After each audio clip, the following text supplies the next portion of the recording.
and discipline well beyond that would be tolerated by most Australians of a similar age today. To study and learn how to deal with technological and other challenges.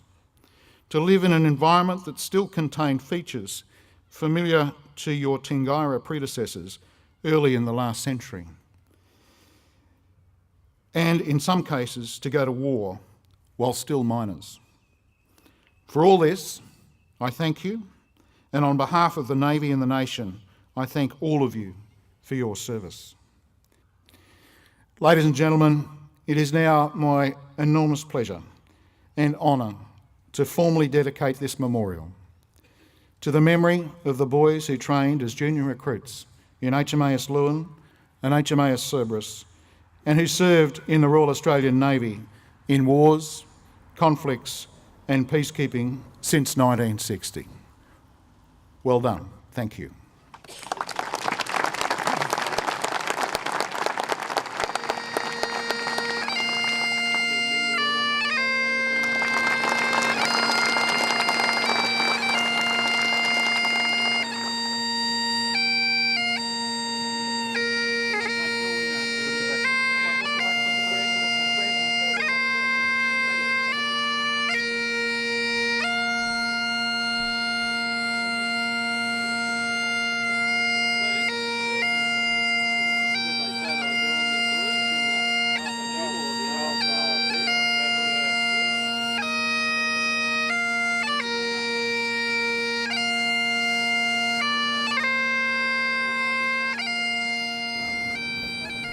By golly, has this place got some memories for me.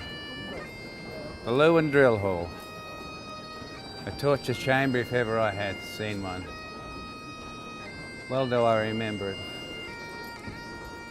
From those girders above there, they used to have ropes dangling down.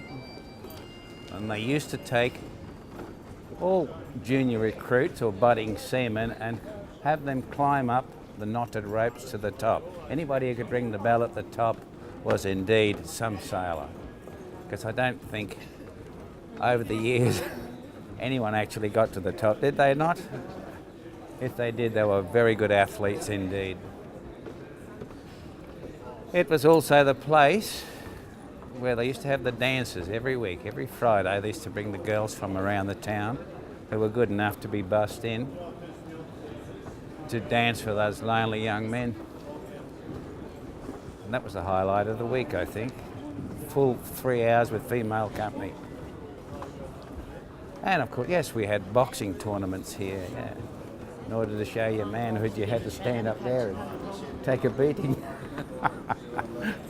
Still, it was all about growing up and becoming a man, and it was wonderful. Yeah. Well, some good ones, some bad ones. Yeah, I think at the end of the day, don't realise it. So. It was tough. It was bloody tough. Yeah, it was. And then the amount of laps I did around that thing with a rifle above my head. Yeah, you know? that's true. Well, my own fault, of course, but still. No, never. It was someone else. No, Very, very good. some very good memories. How are you? Yes, John? Rod Perkins, 19th intake, April 1967. We was an intake of 100. October intake was 100.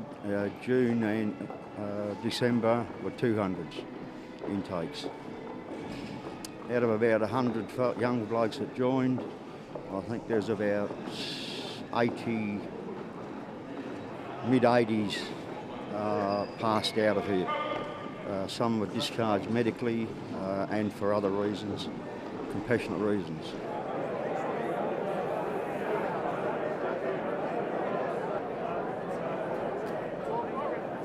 My name is Lindsay Sharp, also known as Skeeter. I picked that nickname up in probably about the first week I joined Lewin in 1960 as part of the first intake, Macquarie Division. And I just wanted to mention that as far as I'm aware, myself and my son, Wayne, are the only father-son combination that went through Lewin. He was in the 82nd intake, Steve-O Division, and he served 18 years paid off as a PTI. So both of us have got a long history of association with the Navy, and of course my wife Liz here was in the Rands, And Liz and I met at HMAS Harmon when I had my first shore posting back in about 1964, I think it might have been. And after travelling to America, pick up the HMAS Perth, come back 12 months later, and Freckles, as she was known then, was still waiting for me on the wharf. So we decided that was a pretty good effort, and we got married in 1966.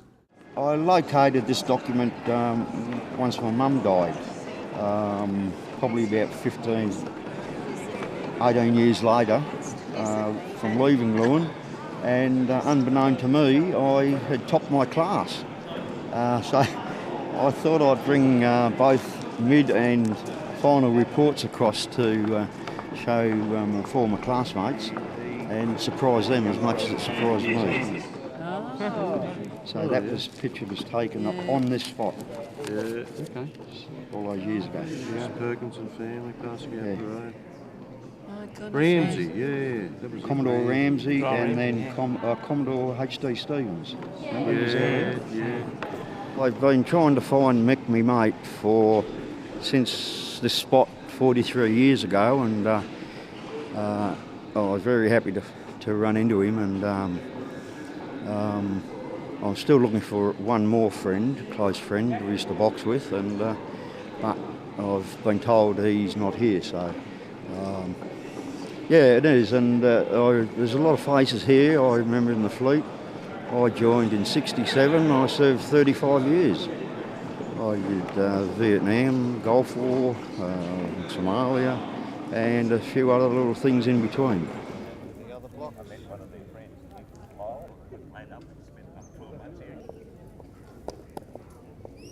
We both arrived here in January '65. At the time, we lived in Nissen huts up the back. These buildings which we've got here now, they weren't there. And they eventually built two new buildings, which were these first two buildings here. And our first 6 months were spent in the Nissen huts.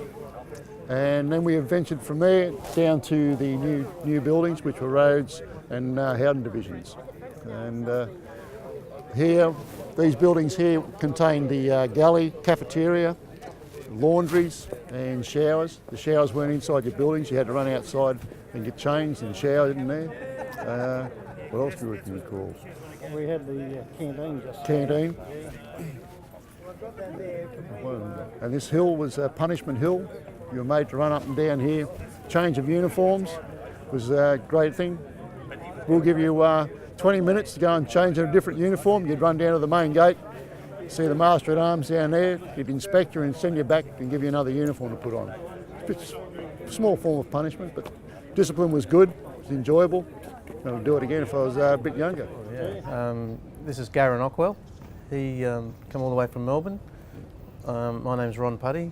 I come all the way from Sydney. And Garen and I were in the 20th intake and joined in July 1967. And we were in the same room in this block for 12 months from July 1967 to June 1968. All Memories sorts. of pillow fights running up and down the passageway, and Yeah. kind of, Yeah. I suppose, the introduction of bastardisation when it was in Yeah. in those when days. it was tolerated a bit more than it is now, I think. But yeah, we have good memories here. Yes. We're all boys, and yeah, it's I never ever thought I'd ever get back here to see it, but here we are. When we first came over in '67, we all came across by trains, and the trains come down from Queensland, down via New South Wales, through Victoria, across South Australia, and picked up all the various intakes from the States, and we all ended up, we changed at Kalgoorlie and then got another train into Perth, and then... Do you remember the kids that jumped the train in Port Pirie? Yes. And they stopped the train in the middle of the Nullarbor. In Cook. Yeah, and we had to get out in the middle of the And they do a Nullarbor head about count. 6 o'clock in the morning, standing Yes. there in their pyjamas, That's right. while they found out who had jumped the train in Port Pirie, Yes. and went back to Mum. Yes. And I thought to myself, what are we in for? That was only the start of it. Yeah, I mean, it's, stopped the train in the middle of the Nullarbor, and I was only I'd only been in the country about 2 years. I was a young Pommy immigrant, and standing in the middle of the Nullarbor was like being on another planet. Yes. You walk through here and Like the ghosts come out at you now. Start remembering a few things. So it's been very good for setting the mind back a bit and coming back on your natural leanings. Where things were, they're all disappeared as time goes on. But you can imagine where they were. And soon you're back home again after all these years, 40 odd years. So I'm quite happy for the day. Well, the playground used to be gravel to start with, and it wasn't as big as what it was. And over there was the chapel and the old gunnery armoury and the old gym. There was no swimming pool or big gymnasium like now. And yeah, all the new blocks. 6 o'clock of a morning, rain, hail or shine, out on the playground for PT of a morning. And at night, if you misbehaved, you double round with a 303 over your head. Just to keep you fit. Yep. Yeah, certainly changed now. Yes, it has. I tell you what I can remember was church parade from the old dongers up the back when they were the old asbestos and weatherboard. And we used to take it in terms of locking each other in our lockers so that we missed church parade. Except that the ship's company used to get on with it and they'd just walk along and whisper, "It's all clear," and you'd knock on the door and they had you. No, it was wonderful to see that something's been documented. It's going to be forgotten otherwise, as the Rear Admiral pointed out today. And CN, I joined up with him, so it was good to see him out the front. He's done well, considering he started here with me. Yeah, no, it's good to come back to the old grounds. They're all looking old, but they're still going. Being young, stupid, adventurous, covers about the lot, I think. There you are, there's a picture of a proper, well-dressed sailor person. Oh, it just brings it all back. It does. It's just like you're back here now, from 50 years ago. 50 years ago. And the first day coming into that drill hall was a nightmare, wasn't it? Yeah. As soon as you walk into the drill hall, all the memories come flooding back in. The boxing ring used to be in the corner, and the ropes used to hang down from the ceiling up there where we used to have to call to the top. With the barking at us, "Don't you come down, you stay up there." Yeah. Jim would know what this is. Everyone who went through Lewin must have run around here at least a dozen times in their career. And if they didn't, they were made to. That's right. Exactly. Just to catch up. It was great to get back today. January, February, March, you bastards. Just wondering why the wall bars are missing. They used to hang us off them. Why did they take the wall bars down? Why the wall bars gone. They used to hang us off if we were playing up, called a shake-up. Apart from that, it was good times, wasn't it? Yeah, very good times, yeah. Well, this is the program. We spent many hours here training, rifle drill, punishment and what have you. Over behind me here was the old seamanship school and the carpenter shop before it got rebuilt.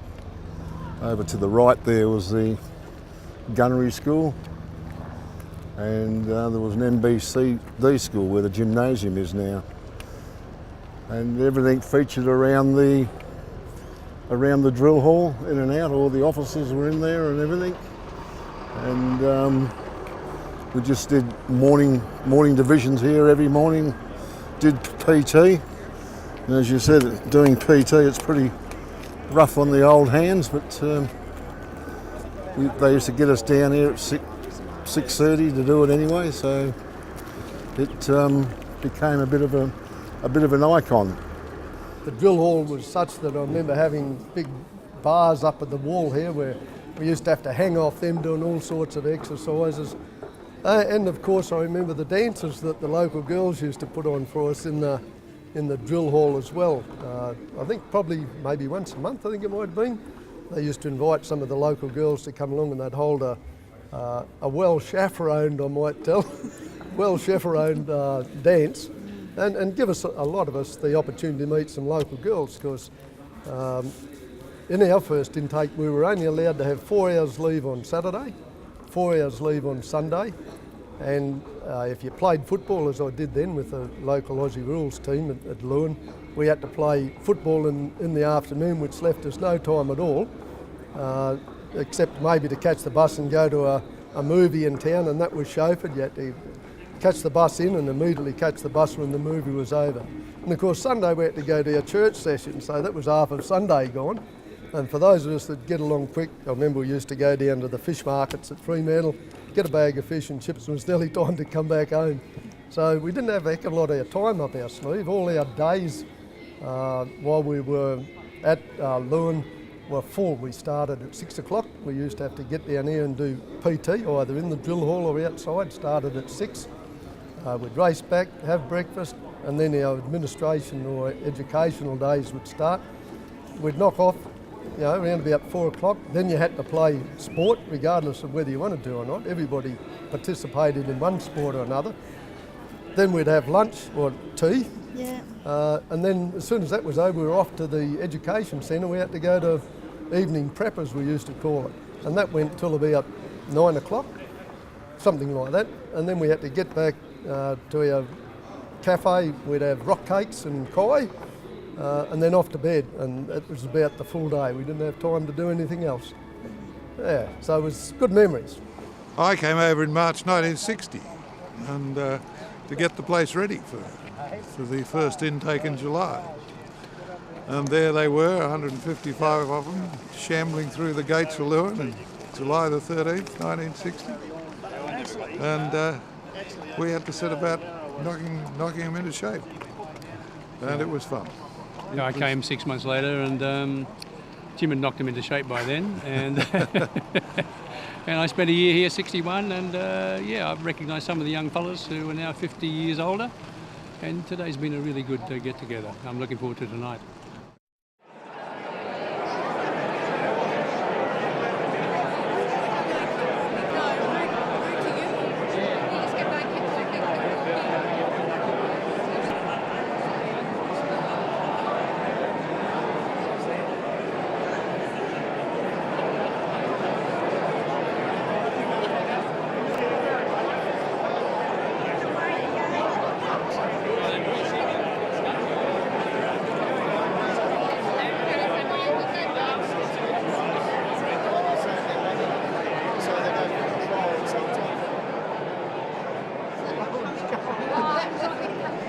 Welcome in.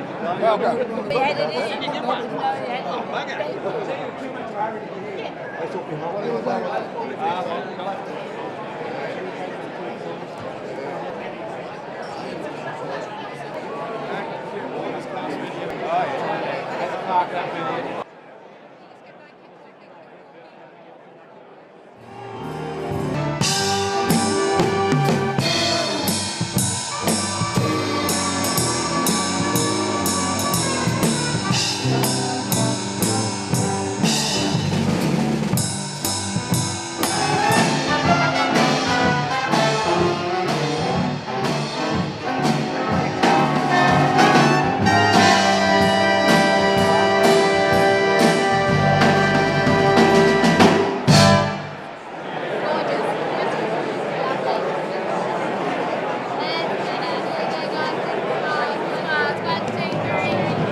Thank you for giving me the opportunity to talk to you tonight.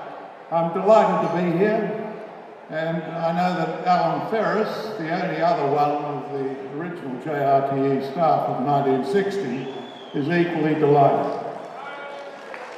I've been looking forward to these few days from the moment that I heard there was going to be a celebration of the 50th anniversary of the opening. I felt it would be fun to see what the ravages of time and nature have done to those wide-eyed, angel-faced, eager baby boomers that I met at the gates of Lewin 50 years ago this month. In fact, 50 years ago today. And to see how they're faring now. Good on you, kids. Now, I wanted to just see how they're faring now as they march inexorably towards the ranks of senile delinquency that some of us have already reached. But let me first take you back to the lead up to that celebrated day. I'd been in the service already for 10 years by then, and I'd become acclimatised to the use of acronyms. Back in the 50s, before the Navy and Defence Headquarters moved from Melbourne to Malfunction Junction in Canberra, we talked about ACNB, the Australian Commonwealth Naval Board, and FOCAV, the Flag Officer Commanding the Australian Fleet, and CNOs, Commonwealth Navy Orders, and FND, Flinders Naval Depot, and ODs, Ordinary Seamen, and we got used quickly to those acronyms. And what they stood for. But it was while I was serving in the Far East in HMAS Tobruk in 1959 that I learnt I was to be posted to JRTE in early 1960. And JRTE was an acronym that I'd never heard of.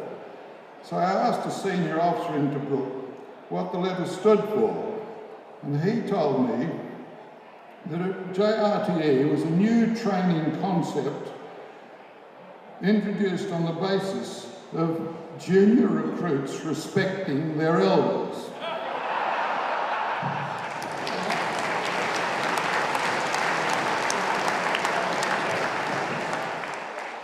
What has struck me over the last 24 hours here in the West, and indeed over the last couple of years, is this commemorative event has been coming together and taken shape, has been the outstanding and ongoing commitment of former junior recruits to the junior recruit community.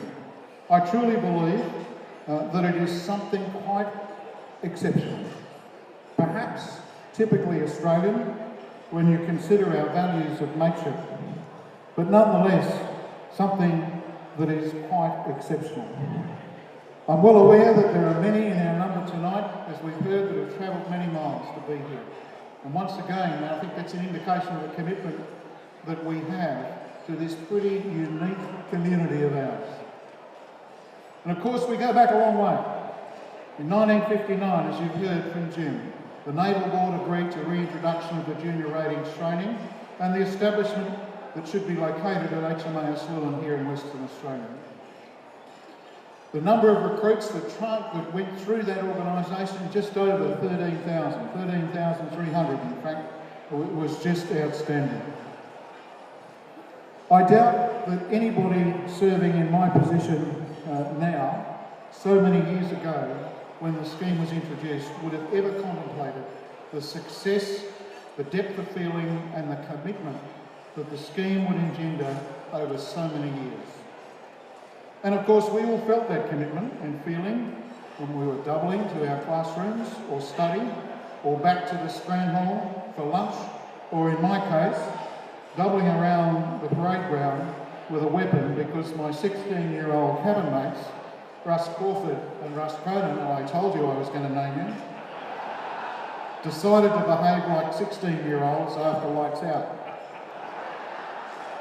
I remember a divisional able seaman taking a rather harsh view of that, and we all suffered the consequences. Russ and Russ, I hope you're going to behave yourself tonight.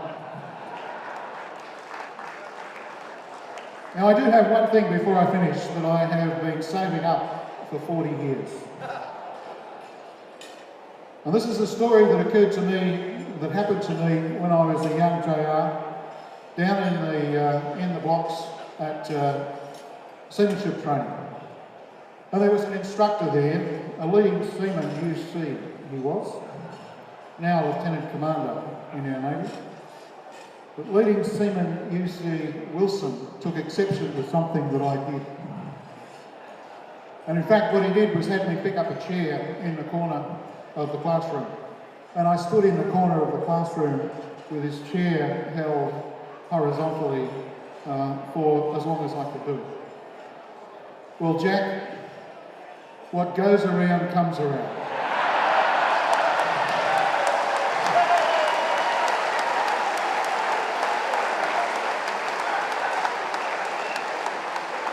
Jack Wilson, on your feet.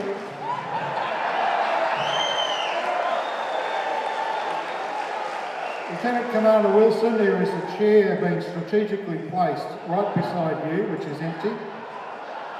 Would you please pick it up?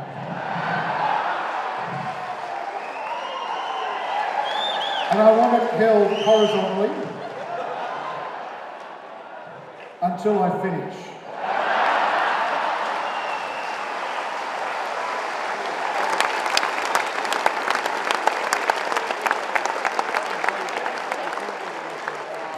Thank you.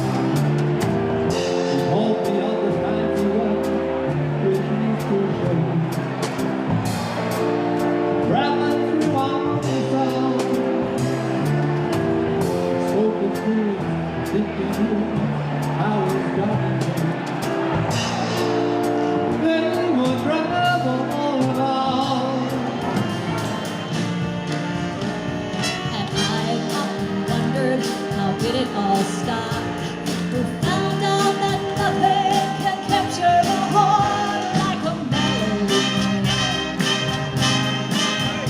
Well, whoever lost everything, so I say, you are you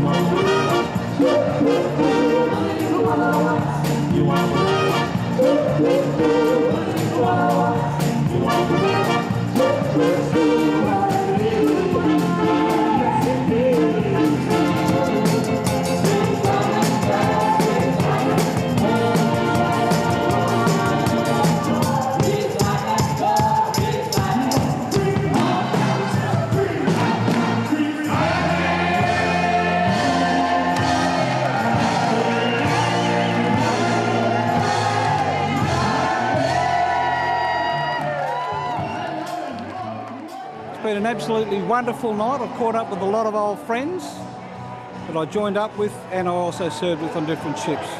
Credit to the producers of the show. Oh, it's been a great night, very well done. And that speech by the Commodore was magnificent. I just happened to put that on tape.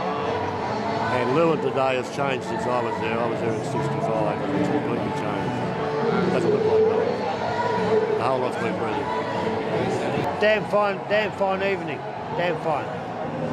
Good to catch up with a few people like Bulkhead here, otherwise known as Graham Wall. Tell us who you are. Stevenson Division 82nd. I'm Mick Rolfe. Oh yeah. This is Doc Baker. G'day. This is Troy Pickett. Cheers.